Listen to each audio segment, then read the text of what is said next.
સવારના 9 તો છે ને આજે મારે વ્રત જોવા જવાનું છે શુક્રવાર સંતોષી માતાજીનું. આજના બ્લોગમાં હું વ્રત ઉજવણાનું બધું બતાવીશ, તો બન્યા રહેજો છેલ્લે સુધી બ્લોગમાં.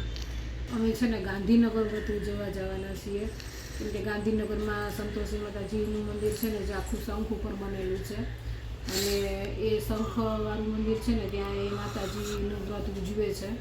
એટલે મેં 3 વખત વ્રત કર્યું. મેં એક વખત ઘરે ઉજવું, અને બીજી વખતે ત્યાં ઉજવું હતું, અને આ ત્રીજી વખતે મેં ત્યાં જ ઉજવું. તો ત્યાંનું મંદિર બતાવીશું, અને ત્યાં કેવી રીતે ઉજવે છે, શું આના એ બધું હું આ વિડીયોમાં બતાવવાની છું. તો અમારા વિડીયોને લાઈક કરી દેજો અને અમારી ચેનલને સબસ્ક્રાઈબ કરી દેજો. તો છે ને જો ઘરે આવી રીતના પાટલા ઉપર માતાજીને બેહાડી અને પછી હું પૂજા કરું છું, અને વાર્તા વાંચું છું, આરતી ઉતારું છું, અને થાળ પણ કરીએ છીએ. તો જો નીકળી ગયા છીએ જવા માટે ગાંધીનગર, અને હું, બેન, મમ્મી અને ભાઈ અમે ચારેય જઈએ છીએ. તો જારિયા મમ્મી, અને છે ને જો રસ્તામાં ટ્રાફિક કેટલો બધો છે, જો દેખાય છે ગાંધીનગરના રસ્તાઓ ઉપર.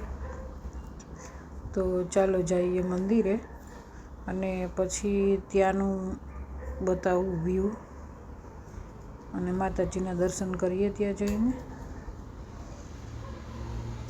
તો જો આ મંદિર આવી ગયું છે, અને આવી રીતના મહારાજ જો ત્યાં પૂજા કરે છે. આપણે જે કંઈ વસ્તુઓ આપી હોય એ માતાજીને ચડાવે.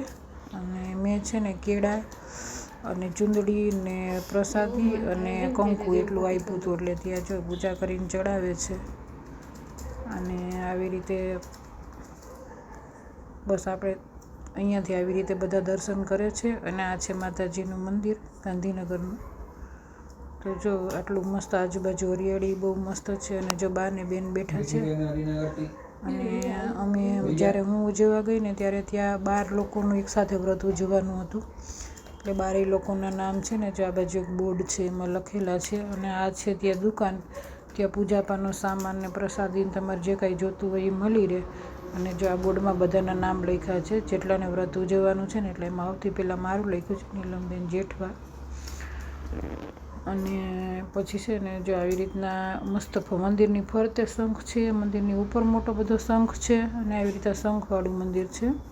પછી આ સાઈડ ભોજનાલય છે, અને આ બધો ડેકોરેશનનો સામાન છે, જે ત્યાં ડેકોરેશનનું કામ ચાલે ને એટલે બધું બહાર પડ્યું હોય. અને આ રીતે બધા દર્શન કરે, અને આ બાજુ હાઈવે છે.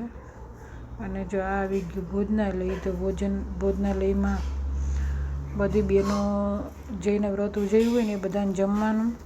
અને આ છે ને કિચન છે ભોજનાલયનું, અને આવી રીતે પૂરીઓ ને બધું ભરીને રાખે. અને અહીંયા છે ને જો આ માસી છે એ સેવા કરે છે. અને અહીંયા આવી રીતે વાટકા મૂકેલા હોય, ડીશો મૂકેલા હોય, તમારી જાતે પીરસીને ખાઈ લેવાનું. જો રીતના ખીર છે, પછી બટાકાનું શાક છે, ચણાનું શાક છે, જો આ બટાકાનું શાક છે, પછી આ ચણાનું શાક છે, પછી આ મોરી પૂરી એટલે કે ખાજા કહેવાય, એટલે મોરી પૂરી છે, અને તળેલા મરચાં છે. આવી રીતનું જમવાનું હોય છે, ખાટું ખટાશના નાખેલી હોય. અને આવી રીતના જો અહીંયા બધા બેહીને જમે છે. અહીંયા જો બા બેઠા છે, અહીંયા બેન બેઠી છે, અને અહીંયા હું બેઠી છું. તો ચલો જમી લઈએ, પ્રસાદ લઈ લઈએ. અને અહીંયા ઘરે આવી ગયા. અહીંયા જો આ નાનું ચાનુને ઘરે મૂકીને ગયા હતા ને, તો આવીને એને વાલા કર્યા.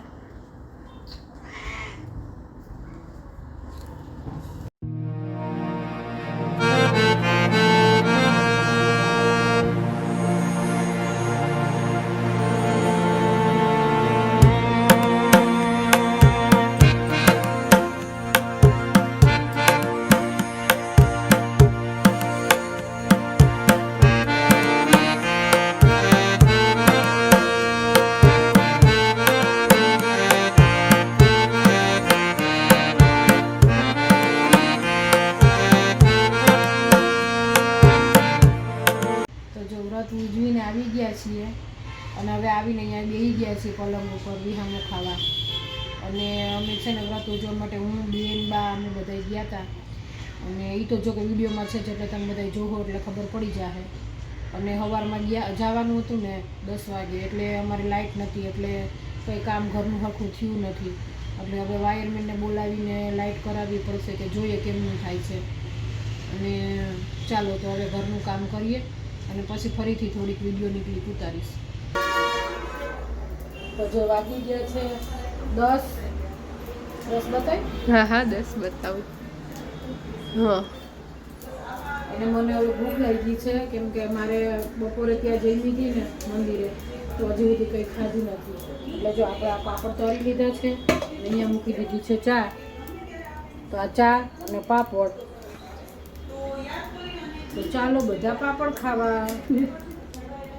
અને હવે લાઇટ આવી ગઈ છે અને છે ને બધું કામ પતાવ્યું, કચરા પોતા કર્યા, વાસણ ઘસ્યા અને કપડાં ધોયા. અને હવે છે ને કપડાં સૂકવવા માટે મશીનમાં નાખ્યા છે. લાઇટ આવી એટલે સૂકવી દેવું. અને સવારમાં વહેલું જવાનું હતું ને મંદિરે એટલે ઘરે પૂજા કરી અને પછી ત્યાં વયા ગયા હતા. એટલે પછી કામ બામ બધું પડતું મૂકી દીધું હતું. એટલે હવે આવીને પછી બધું કામ કર્યું, પથારા ઉપાડ્યા અને હવે કામ પૈતું ફ્રી થયા છીએ. અને હવે વિડીયોનો એન્ડ અહીંયા જ કરીએ છીએ. તો અમારી ચેનલને બધા લાઈક કરજો, ફ્રેન્ડ્સ ફેમિલીમાં શેર કરજો વિડીયોને અને અમારી ચેનલને સબસ્ક્રાઈબ કરજો. Thank you.